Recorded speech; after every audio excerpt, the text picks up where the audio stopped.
It's 105 degrees outside. You can't afford to run the AC all day, so you don't. You walk over, flip on your fan, point it right at your face, and it feels like relief. But in that exact moment, in that exact heat, it might be cooking you. Sounds impossible. It's just moving air. How could moving air possibly heat your body? To understand that, you first need to understand one thing almost everyone gets wrong. And once you see it, you'll never look at a fan the same way again. Here's the strange part. Doctors, hospitals, and health agencies don't even agree on when a fan is safe. The CDC has one number. The World Health Organization has a completely different one. For something this common, that shouldn't be this confusing. So what are they actually disagreeing about? To answer that, we have to go all the way back to how your body survives heat in the first place. Here's the first thing almost everyone gets wrong. Fans don't actually make air colder. There's no refrigeration inside a fan. No coolant, no compressor. It just pushes air around. So if it's not cooling the air, what exactly is it doing when it makes you feel better? That answer isn't in the fan at all. It's in your own body. Your skin normally sits around 95 degrees Fahrenheit, constantly trying to release extra heat into the air around it. A fan doesn't create that process. It just speeds it up, turning a slow leak into a fast one. But if the fan is only an amplifier, what happens the day there's nothing left to amplify?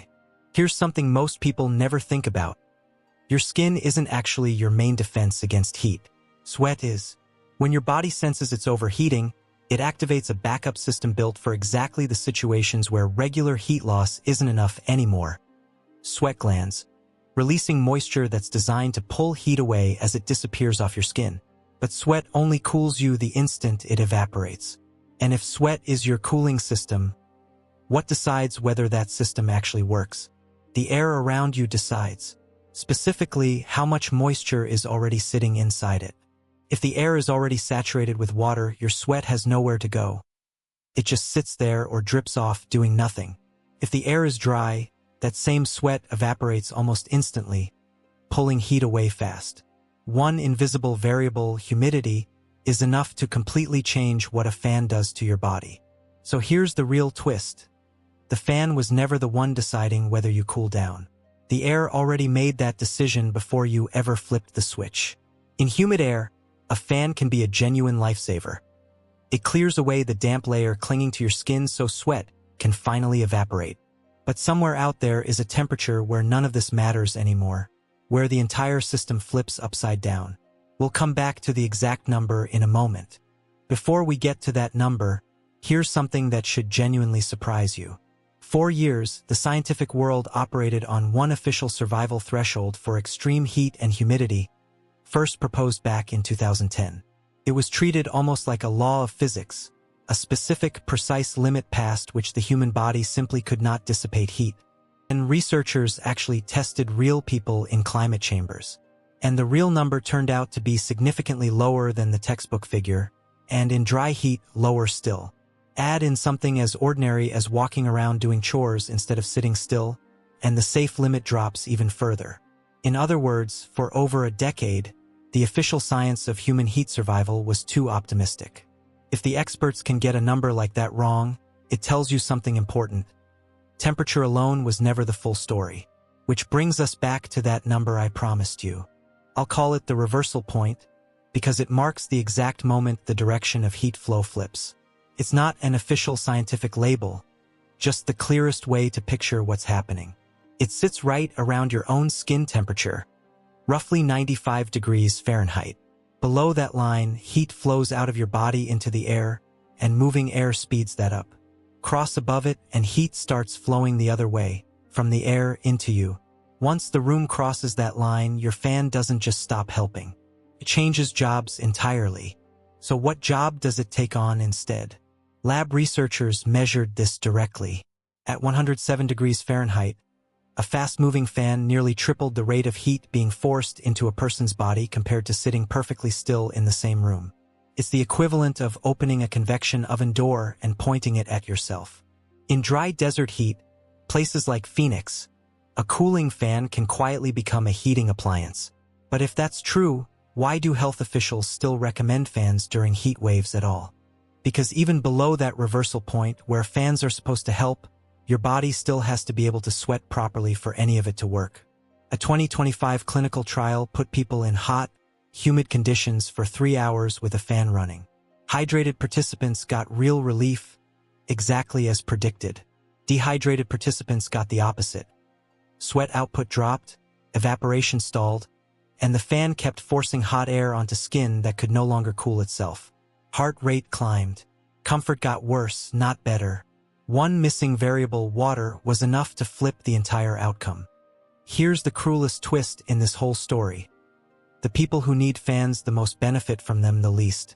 As we age, sweat glands lose output, and blood vessels stop dilating efficiently. Researchers tested this directly.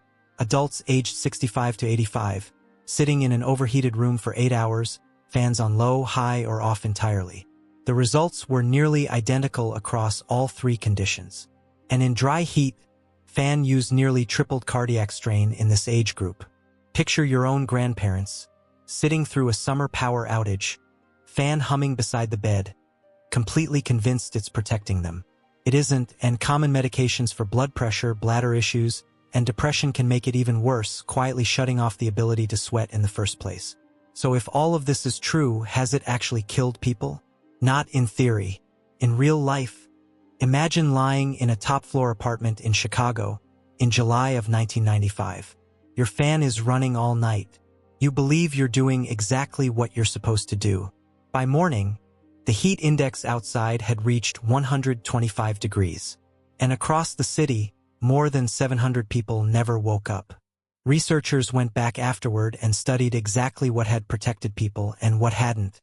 A working air conditioner cut the risk of death dramatically. A fan barely moved the needle at all. In those stagnant, humid, top-floor apartments, the air itself had already crossed the reversal point, and the fans simply had nothing left to work with. Then, in 2021, an entire region that almost never sees extreme heat got hit by a heat dome.